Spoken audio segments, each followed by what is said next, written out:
10 മദിരാശിയിൽ നിന്ന് ഒരു കത്ത്. പഞ്ചുമേനോൻ ഊണ് കഴിഞ്ഞ ഉടനെ ഇന്ദുലേഖ നമ്പൂരിപ്പാട്ടിലെ കണ്ടുവോ എന്നറിവാൻ കുഞ്ഞിക്കുട്ടിയമ്മ ഇന്ദുലേഖയുടെ മാളികമേൽ പോയി. ചെല്ലുമ്പോൾ ഇന്ദുലേഖ ഒരു തൊപ്പി തുന്നിക്കൊണ്ട് ചാരുപടിയിൽ ഇരിക്കുന്നു. മുത്തശ്ശിയെ കണ്ട ഉടനെ എഴുന്നേറ്റ് അടുക്കെ ചെന്നു. മുത്തശ്ശി ഇന്ദുലേഖയെ പിടിച്ച് മാറോട് ചേർത്ത് മൂർധാവിൽ ചുംബിച്ചുകൊണ്ട് പറയുന്നു: കുഞ്ഞിക്കുട്ടിയമ്മ, മകളെ, നിനക്ക് എല്ലാ ഭാഗ്യവും തികഞ്ഞു വന്നു. എഴുന്നള്ളത്ത് കണ്ടില്ലേ? ഇന്ദുലേഖ: എന്താണ്, ഇന്ന് അമ്പലത്തിൽ ഉത്സവമുണ്ടായിരുന്നുവോ? എന്നാൽ എന്തേ മുത്തശ്ശി എന്നെ വിളിക്കാത്തത്? ആന എത്ര ഉണ്ടായിരുന്നു? വാദ്യമൊന്നും കേട്ടില്ലല്ലോ. കുഞ്ഞിക്കുട്ടിയമ്മ: അമ്പലത്തിലെ എഴുന്നള്ളത്തല്ല, നമ്പൂരിപ്പാട്ടിലെ എഴുന്നള്ളത്ത്. ഇന്ദുലേഖ: മുഖപ്രസാദം കേവലം വിട്ട് വലിയമ്മയുടെ ആലിംഗനത്തിൽ നിന്ന് വേറായി നിന്നിട്ട്: ഞാൻ കണ്ടില്ല. കുഞ്ഞിക്കുട്ടിയമ്മ: ഈ ഘോഷമൊക്കെ കഴിഞ്ഞിട്ട് നീ അറിഞ്ഞില്ലേ? ഇന്ദുലേഖ: എന്ത് ഘോഷം? ഞാനൊന്നും കണ്ടില്ലല്ലോ. കുഞ്ഞിക്കുട്ടിയമ്മ: നീ മുകളിൽ വാതിലടച്ച് തുന്നക്കാരുടെ പണിയും എടുത്ത് കാത്തിരുന്നാൽ കാണുമോ? നമ്പൂരിപ്പാട്ടിലെ കാണേണ്ടതാണ്. മഹാസുന്ദരൻ തന്നെ.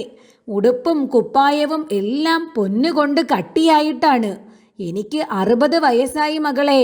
ഞാൻ ഇതുവരെ ഇങ്ങനെ ഒരാളെയും കണ്ടിട്ടില്ല. അമറേത്തിന് പോയിരിക്കുന്നു. കഴിഞ്ഞ ഉടനെ വരും. നിന്നെ കാണാൻ മുകളിൽ വരുമെന്ന് തോന്നുന്നു. ഇന്നാൾ ഇവിടെ വന്ന ചെറുശ്ശേരി നമ്പൂരിയും കൂടെ വന്നിട്ടുണ്ട്. അദ്ദേഹം നമ്പൂരിപ്പാട്ടിലെ മുമ്പിൽ ഇരിക്കാൻ കൂടി മടിക്കുന്നു. നമ്പൂരിപ്പാട്ടിലെ അവസ്ഥ പറഞ്ഞുകൂടാ.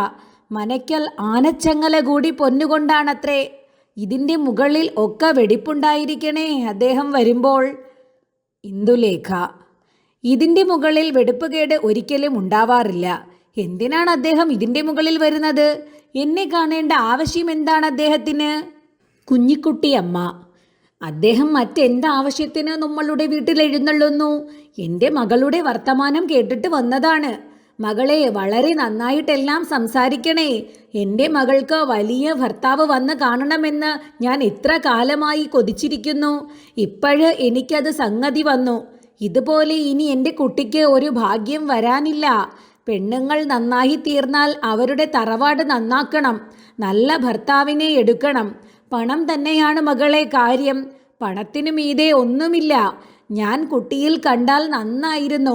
എത്രയോ സുന്ദരന്മാരായ ആണുങ്ങൾ എനിക്ക് സംബന്ധം തുടങ്ങാൻ ആവശ്യപ്പെട്ടു.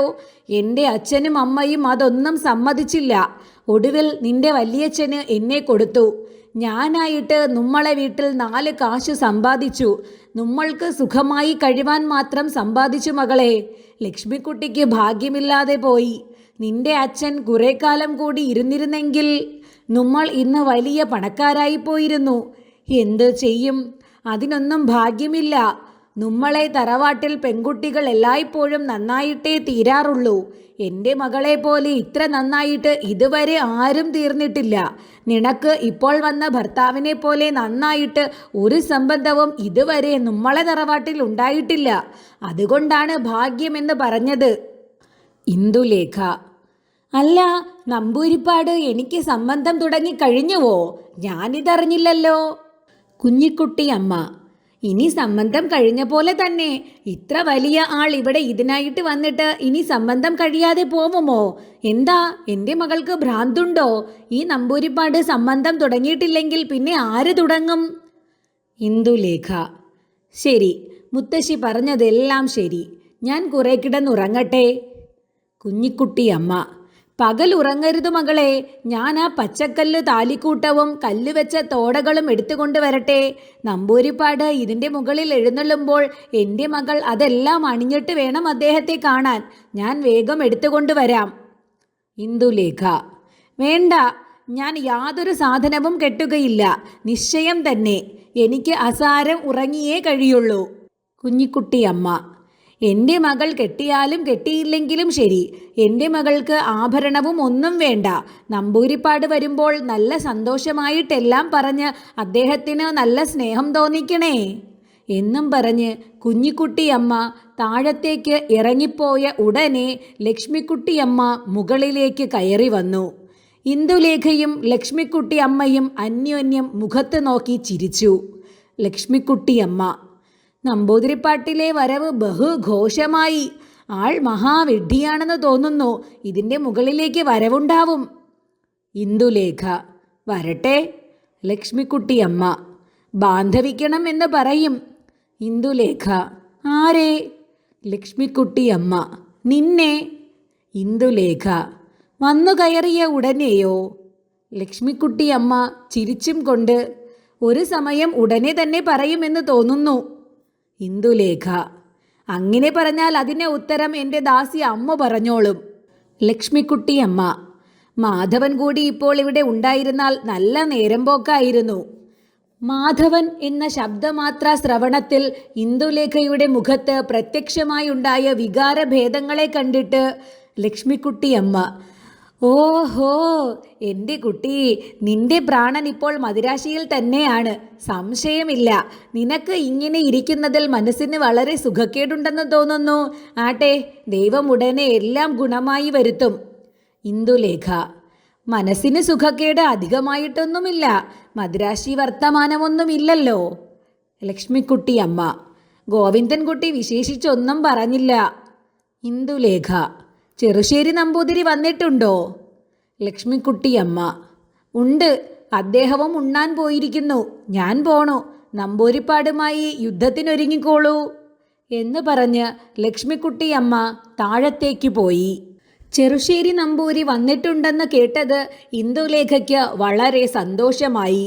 തമ്മിൽ 5-6 ദിവസത്തെ പരിചയമേ ഉണ്ടായിട്ടുള്ളൂ എങ്കിലും ഇന്ദുലേഖയ്ക്കും മാധവനും ഈ നമ്പൂരി അതിസമർത്ഥനും രസികനും ആണെന്ന് ബോധിച്ചിട്ടുണ്ടായിരുന്നു. എന്നാൽ ഇപ്പോൾ ഇന്ദുലേഖയ്ക്ക് അല്പം ഒരു സുഖക്കേടും തോന്നി.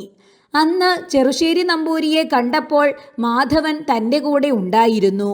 താനും മാധവനും തമ്മിൽ ഉണ്ടായി വരാൻ പോകുന്ന സ്ഥിതിയെ ഇദ്ദേഹം നല്ലവണ്ണം അറിഞ്ഞിട്ടും അതിൽ ഇദ്ദേഹം സന്തോഷിച്ചിട്ടും ഉണ്ടെന്ന് ഇന്ദുലേഖയ്ക്ക് അറിവുണ്ട്. ഈ നമ്പൂരിപ്പാട് ഇപ്പോൾ ഉദ്ദേശിച്ചു വന്ന കാര്യവും ഇയാൾക്ക് മനസ്സിലാവാതിരിപ്പാൻ പാടില്ല. ഇതിൽ നമ്പൂരിക്ക് തൻ്റെ മേൽ ഒരു പുച്ഛം തോന്നുമല്ലോ എന്ന് വിചാരിച്ചിട്ടാണ് സുഖക്കേടുണ്ടായത്. നമ്പൂരിപ്പാട് ഉദ്ദേശിച്ചു വന്ന കാര്യത്തിൻ്റെ തീർച്ചയിൽ ഈ പുച്ഛം തീരുമെന്ന് താൻ തന്നെ സമാധാനിച്ച് അകായിൽ പോയി ഉറങ്ങാൻ ഭാവിച്ചു കിടന്നു. ഒരു 4-8 നിമിഷം കഴിഞ്ഞപ്പോൾ തൻ്റെ ദാസി അമ്മു ഒരു കടലാസും കയ്യിൽ പിടിച്ച് കയറി വരുന്നത് കണ്ടു. ഇന്ദുലേഖ: എന്താ അമ്മു അത്? അമ്മു: ഇത് എഴുത്താണ്. മദിരാശിയിൽ നിന്ന് വന്നതാണ്. കുട്ടൻ മേനവൻ യജമാനൻ ഇവിടെ കൊണ്ടുവന്ന് തരാൻ പറഞ്ഞു എന്ന് പറഞ്ഞ് എഴുത്ത് ഇന്ദുലേഖയുടെ വശം കൊടുത്തു.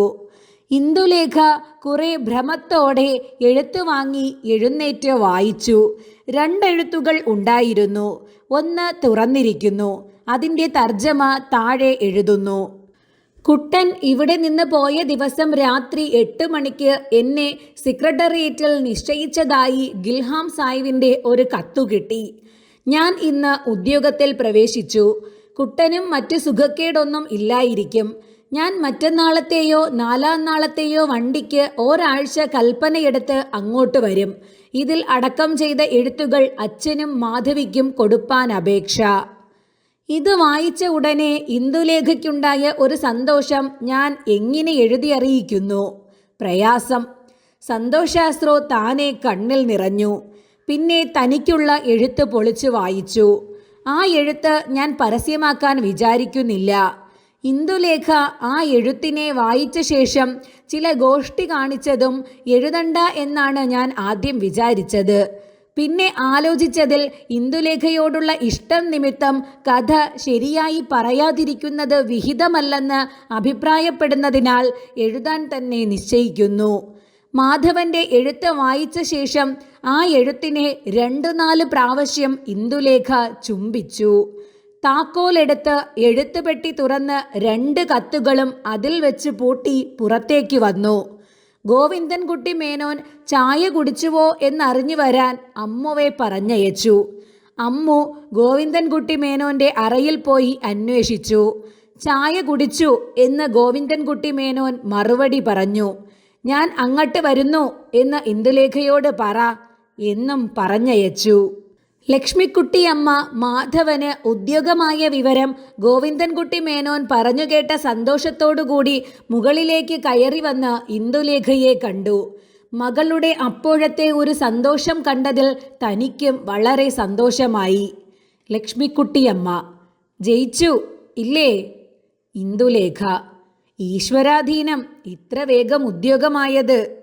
ലക്ഷ്മിക്കുട്ടിയമ്മ: അപ്പോൾ ശപഥമോ? ഇന്ദുലേഖ: അതിരിക്കട്ടെ, ഞാൻ ഇനി ഉടനെ മദിരാശിക്ക് പോവും അമ്മേ. അമ്മയ്ക്ക് വിരോധമില്ലല്ലോ? ലക്ഷ്മിക്കുട്ടിയമ്മ: എൻ്റെ മകൾ മാധവനോടുകൂടെ ഏത് ദിക്കിൽ പോയാലും എനിക്ക് വിരോധമില്ല. സാധുക്കളെ, നിങ്ങൾ രണ്ടുപേരും എത്ര ദിവസമായി കുഴങ്ങുന്നു. എങ്കിലും അച്ഛന് ഒരു മുഷിച്ചിലിന് ഇടയാവുമല്ലോ എന്നൊരു ഭയം. ഇന്ദുലേഖ: അതിൽ അമ്മയ്ക്ക് വിഷാദം വേണ്ട. വലിയച്ഛൻ മഹാശുദ്ധനാണ്. എന്നെ ബഹുവാത്സല്യമാണ്. ഞാൻ കാൽക്കൽ വീണ് കരഞ്ഞാൽ എനിക്ക് വേണ്ടി അദ്ദേഹം ഞാൻ ചെയ്യുന്ന ന്യായമായ അപേക്ഷയെ സ്വീകരിക്കാതെ ഇരിക്കുകയില്ല. എനിക്ക് അത് നല്ല ഉറപ്പുണ്ട്. ഇങ്ങനെ അവർ സംസാരിച്ചു കൊണ്ടിരിക്കുമ്പോൾ മാധവന്റെ അമ്മ പാർവതി അമ്മ മുകളിലേക്ക് കയറി വന്നു. പാർവതി അമ്മ: എന്താ മകളെ, മാധവന് ഉദ്യോഗമായോ? ഇന്ദുലേഖ: ആയി എന്ന് എഴുത്ത് വന്നിരിക്കുന്നു. നിങ്ങളുടെ ഭാഗ്യം, ഇത്ര വേഗം നല്ലൊരു ഉദ്യോഗമായല്ലോ. പാർവതി അമ്മ: മാധവൻ ഇനിയും മദിരാശിയിൽ തന്നെ പാർക്കണ്ടേ? അതുമാത്രം എനിക്ക് സങ്കടം. ഇന്ദുലേഖ: അധികം പാർക്കേണ്ടി വരികയില്ല. ഉടനെ അദ്ദേഹത്തിന് വലിയ ഉദ്യോഗമായി ഈ നാട്ടിലെങ്ങാനും വരാൻ ഇടയുണ്ട്. പാർവതി അമ്മ: എന്നാൽ മതിയായിരുന്നു. ഈശ്വര, എത്ര കാലമായി ഞാൻ എൻ്റെ കുട്ടിയെ പിരിഞ്ഞു പാർക്കുന്നു. ഇന്ദുലേഖ: നിങ്ങൾക്ക് ഇനി മദിരാശി പോയി താമസിക്കാമല്ലോ. പാർവതി അമ്മ: ഞാൻ തന്നെയോ? ഇന്ദുലേഖ: ഞാനും വരാം. പാർവതി അമ്മ: ഈശ്വര, അങ്ങനെ ആയാൽ നന്നായിരുന്നു. അപ്പോഴേക്ക് മാധവൻ വെറുതെ വല്യമ്മാമനുമായി ശണ്ഠ ഉണ്ടാക്കി വെച്ചുവല്ലോ. ഇന്ദുലേഖ: ആട്ടെ, നിങ്ങൾ എൻ്റെ കൂടെ വരുന്നുണ്ടോ? പാർവതി അമ്മ: ഈശ്വര, അങ്ങനെ ദൈവം സംഗതി വരുത്തട്ടെ. എന്നാൽ എൻ്റെ മകന് പിന്നെ ഒരു ഭാഗ്യവും വേണ്ട. അതിനപ്പോൾ ഈ വിഷമമുണ്ടല്ലോ. ഇങ്ങനെ അവർ സംസാരിച്ചു കൊണ്ടിരിക്കുമ്പോൾ ഗോവിന്ദൻകുട്ടി മേനോൻ കയറി വരുന്നത് കണ്ട് ലക്ഷ്മിക്കുട്ടിയമ്മയും പാർവതിയമ്മയും താഴത്തിറങ്ങിപ്പോയി. ഇന്ദുലേഖയുടെ മുഖത്ത് പ്രത്യക്ഷമായി കണ്ട സന്തോഷത്തിൽ ഗോവിന്ദൻകുട്ടി മേനോനും വളരെ സന്തോഷമുണ്ടായി. അന്യോന്യം കുറേ നേരം ഒന്നും മിണ്ടാതെ നിന്നു. പിന്നെ ഗോവിന്ദൻകുട്ടി മേനോൻ: ഇന്ദുലേഖ, മദിരാശിയിലേക്ക് പോവാൻ എല്ലാം ഒരുങ്ങിക്കോളൂ. മാധവൻ നാളെയോ മറ്റന്നാളോ പുറപ്പെടും എന്ന് എഴുതി കണ്ടില്ലേ? ഇന്ദുലേഖ ഒന്നും പറയാതെ മുഖം താഴ്ത്തിക്കൊണ്ടും മുഖത്ത് ഇടയ്ക്കിടെ ചുവപ്പും വെളുപ്പുമായി വർണ്ണം മാറിക്കൊണ്ടും സന്തോഷത്തിൽ മുങ്ങിയും പൊങ്ങിയും നിന്നു. എന്നാൽ ഗോവിന്ദൻകുട്ടി മേനോനും വളരെ സന്തോഷമുണ്ടായി. എങ്കിലും അച്ഛൻ്റെ ശപഥത്തെ ഓർത്ത് അല്പം ഒരു കുണ്ഠിതവും ഉണ്ടായിരുന്നു. മാധവൻ പെണ്ണിനെയും കൊണ്ടുപോകുമെന്നുള്ളതിന് ഗോവിന്ദൻകുട്ടി മേനോന് ലേശവും സംശയമില്ല. അതുകൊണ്ട് ഇന്ദുലേഖയെ സംബന്ധിച്ചിടത്തോളം ഗോവിന്ദൻകുട്ടി മേനോന് ഒരു വ്യസനവും ഉണ്ടായില്ല. എന്നാൽ വൃദ്ധനായ തൻ്റെ അച്ഛനെ സമ്മതിപ്പിച്ചിട്ട് കാര്യം നടത്താഞ്ഞാൽ എന്തൊക്കെ വൈഷമ്യങ്ങൾ വരാം എന്നാലോചിച്ചിട്ടാണ് അല്പം കുണ്ഠിതം ഉണ്ടായത്. എന്നാൽ ഈ വക വ്യസനഭാവം അശേഷമെങ്കിലും മേനോന്റെ മുഖത്തോ വാക്കിലോ പുറപ്പെട്ടിട്ടില്ല. ഗോവിന്ദൻകുട്ടി മേനോൻ: നമ്പൂതിരിപ്പാട് വന്നിട്ടുണ്ടല്ലോ, കേട്ടില്ലേ? ഇന്ദുലേഖ: കേട്ടു. ഗോവിന്ദൻകുട്ടി മേനോൻ: അച്ഛൻ ഈ കാര്യത്തെക്കുറിച്ച് വളരെ ഉചിതമായിട്ട് എന്നൊരു വാക്കു പറഞ്ഞു. എനിക്കത് വളരെ സന്തോഷമായി. ഇന്ദുലേഖ: എന്താ പറഞ്ഞത്? ഗോവിന്ദൻകുട്ടി മേനോൻ: ഈ നമ്പൂരിപ്പാട്ടിലെ സംബന്ധം ഇന്ദുലേഖയ്ക്ക് മനസ്സുണ്ടെങ്കിൽ അല്ലാതെ നടത്തിപ്പാൻ താൻ ശ്രമിക്കുകയില്ലെന്നാണ്.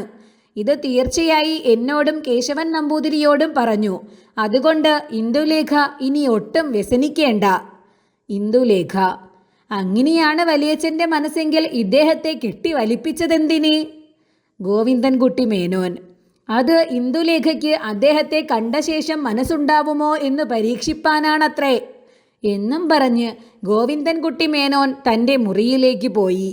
കോണി ഇറങ്ങുമ്പോൾ: മദിരാശിക്ക് എഴുത്തുണ്ടെങ്കിൽ പൂട്ടി താഴത്തേക്ക് അയക്കൂ, എൻ്റെ എഴുത്തിൽ വെച്ച് അയക്കാം എന്നും പറഞ്ഞു.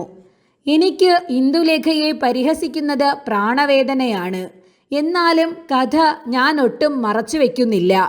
ഇത്ര ബുദ്ധിയുള്ള ഇന്ദുലേഖ എന്തിന് വിഡ്ഢിത്തം കാണിച്ചു? ഞാൻ പറയാതിരിക്കയില്ല. ഗോവിന്ദൻകുട്ടി മേനോൻ താഴത്തിറങ്ങിയ ഉടനെ ഇന്ദുലേഖ എഴുത്തുപെട്ടി തുറന്ന് കത്തെടുത്ത് വായിച്ച് ക്രമപ്രകാരമുള്ള ഗോഷ്ഠി കാണിച്ച് കത്ത് പെട്ടിയിൽ വെച്ച് പൂട്ടി. അതിസന്തോഷത്തോടുകൂടി കിടക്കാനും ഇരിക്കാനും നിൽപ്പാനും ശക്തിയില്ലാതെ പ്രമോദസരത്തിൽ കൂടി ഒഴുകിക്കൊണ്ട് വശായി. ഗോവിന്ദൻകുട്ടി മേനോൻ മദിരാശിക്ക് എഴുത്തു തയ്യാറാക്കി മേശമേൽ വെച്ച് മാധവന്റെ അച്ഛനെ കാണാനായി അദ്ദേഹത്തിൻ്റെ ഭവനത്തിലേക്ക് ചെന്നു. ചെല്ലുമ്പോൾ അദ്ദേഹം പൂമുഖത്ത് ഇരിക്കുന്നു. ഗോവിന്ദൻകുട്ടി മേനോനെ കണ്ടപ്പോൾ ഒന്ന് ചിരിച്ചു. ഗോവിന്ദൻകുട്ടി മേനോൻ: ജ്യേഷ്ഠൻ നമ്പൂരിപ്പാട്ടിലെ വരവ് കണ്ടില്ലേ? ഗോവിന്ദൻകുട്ടി മേനോൻ സാധാരണയായി ഗോവിന്ദപ്പണിക്കരെ ജ്യേഷ്ഠൻ എന്നാണ് വിളിച്ചു വരാറ്. ഗോവിന്ദപ്പണിക്കർ: ഞാൻ കണ്ടില്ല. ഹമാലന്മാരുടെ മൂളലിൻ്റെ ഘോഷം കേട്ടു. ഞാൻ പൊൽപ്പായിക്കളത്തിലേക്ക് പുറപ്പെട്ടിരിക്കുകയാണ്. തൽക്കാലം ഇവിടെ നിന്നാൽ തരക്കേടുണ്ട്. നിന്റെ അച്ഛൻ ഒരു സമയം എനിക്ക് ആളെ അയക്കും. പിന്നെ നമ്പൂരിപ്പാട്ടിലെ സംബന്ധക്കാര്യം കൊണ്ട് ആലോചിപ്പാനും മറ്റും പറയും. എനിക്ക് ഈ ആവലാതികളൊന്നും കഴിയുകയില്ല. ഞാൻ ഇന്നും നാളെയും കളത്തിൽ താമസിച്ച് മറ്റന്നാളെ മടങ്ങി വരികയുള്ളൂ. ഗോവിന്ദൻകുട്ടി മേനോൻ: ഞാനും വരാം. എനിക്കും നമ്പൂതിരിപ്പാട്ടിലെ പ്രാകൃതങ്ങൾ കാണാൻ വയ്യ. ഞാനും വരാം. ഗോവിന്ദപ്പണിക്കർ: പോന്നോളൂ. വിവരം അച്ഛനെ അറിയിക്കണേ, അല്ലെങ്കിൽ പിന്നെ അതിന് എൻ്റെ നേരെ കോപിക്കും. ഉടനെ ഗോവിന്ദൻകുട്ടി മേനോൻ വീട്ടിലേക്ക് ആളെ അയച്ച് തൻ്റെ ഉടുപ്പുകളും മറ്റും വരുത്തി ഗോവിന്ദപ്പണിക്കരോടുകൂടി പൊൽപ്പായിക്കളത്തിലേക്ക് പുറപ്പെട്ടു. തന്നെക്കുറിച്ച് ചോദിച്ചാൽ വിവരം അച്ഛനെ അറിയിപ്പാൻ ആളെ പറഞ്ഞേൽപ്പിച്ചു. ഗോവിന്ദപ്പണിക്കരും ഗോവിന്ദൻകുട്ടി മേനോനും പൊൽപ്പായിക്കളത്തിലേക്ക് പോകുകയും ചെയ്തു.